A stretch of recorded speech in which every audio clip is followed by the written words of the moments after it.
When somebody asks you whether you have the capacity to take on some new responsibility, some new task, what is your default reaction? Do you take a deep breath and sigh and say that your plate is already full and you are swamped and there's really no way you could take anything else on right now?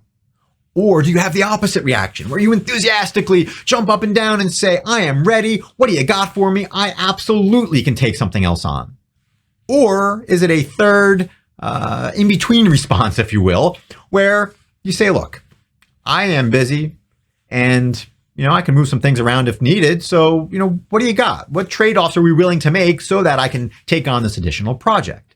And while obviously that third response would be recommended for somebody who wants to give an honest response, a more thoughtful response, and in many cases, a more sustainable response, the reality is that many people fall on one extreme or the other. They fall on the push everything away and just make it clear how busy you are, or show how enthusiastic you are and how you're willing to stretch yourself, which again are typically not the healthiest and most sustainable approaches.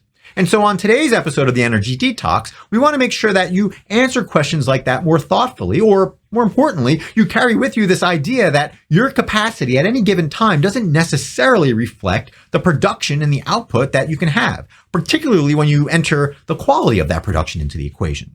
And the second thing that we want to do on today's episode of the Energy Detox is make sure that when you're asking a question like that, when you're asking others whether they have the capacity to take on more or shift responsibilities, that you're doing it in a way that is also conscious and thoughtful. And you're doing it in a way that makes sure that you don't unwittingly set yourself up, set your team up, and certainly set an individual up for failure because you don't recognize that that individual doesn't quite grasp the difference between capacity and production. And to drive today's conversation is a headline this week from the EIA, who pointed out that in 2022, the majority of new electric generating capacity in the United States will come from renewables. In fact, the one headline points out that nearly half of all new capacity will be solar. And again, there's people in commentary and other articles that are championing this as a acceleration, of course, of the energy transition, whereas there are others who are pointing out that capacity, of course, does not equal production. And while today, again, we're going to take an apolitical look at things, we're going to focus on the science, we need to acknowledge that, yes, of course, maximum peak capacity does not equal production. And that is true of any source of energy, right? Whether it's nuclear, which typically is closer to, I think, north of 90% production versus its capacity. The reality is that solar and wind, of course, are closer to, say, 50% because, of course, as is often repeated in talking points, the wind doesn't always blow and the sun doesn't always shine. But that being said, the question for you is, are you artificially or unwittingly conflating your capacity with your production ability? Because they are not one and the same. And again, that's not to say that there aren't times where you can produce above your capacity. In fact, in the energy industry, I need to be careful with a conversation like this, depending on the audience, because it is important at times for people to recognize that they do need to go above and beyond. They do need to stretch themselves. They need to go above their nameplate capacity, if you will, to get the job done. I mean, that is what has made the energy industry what it is, right? I wouldn't be where I was if I didn't push myself at times, and my team wouldn't have been where they are if they hadn't pushed themselves at times. So it's important to do that, but it's equally important to be conscious of when that happens so that you don't put yourself and those around you in an unsustainable position. And that's the goal today. Again, to make sure that when you're asking the question of somebody, whether they have capacity or whether you're answering that question, that you're conscious and that you're aware that, again, maximum capacity does not equal production. And so without going further down into the weeds, ask yourself, what is your default answer and how do you phrase that question so that you make sure that, again, you're getting honest answers, you're getting thoughtful answers, and you're getting answers that don't, again, unwittingly mask the realities of what somebody can sustainably produce at a level that you want them to produce at, that they want to produce at. And that's it.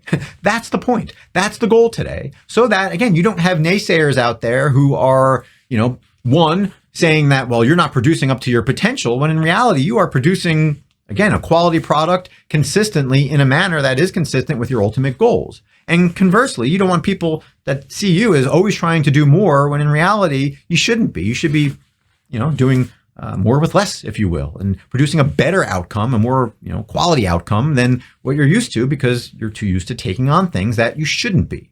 And again, to kind of wrap this up, I'll point to two recent conversations that I had with people, one of which comes from somebody who is in, or used to be, I should say, in the oil and gas space, transferred to somewhere else, new industry, sort of a refreshing change for this individual. And this person pointed out that they were asked more in, the couple weeks that they've been on the job with this new company about their capacity and how full their plate is than they had been in years prior, and how refreshing it was. And how, again, they were able to give an honest answer, and in fact, kind of joke about the fact that, one, again, they hadn't been asked as frequently as you would think they should have been in their prior life about their capacity and their ability to do more and whether they're at a good spot. But more importantly, they laughed at the fact that, on general and on the whole, in the oil and gas industry, we do operate above capacity, or we are, operating with much fuller plates than is typical. And it's fine to realize that and acknowledge that, so long as, again, you recognize the trade-offs.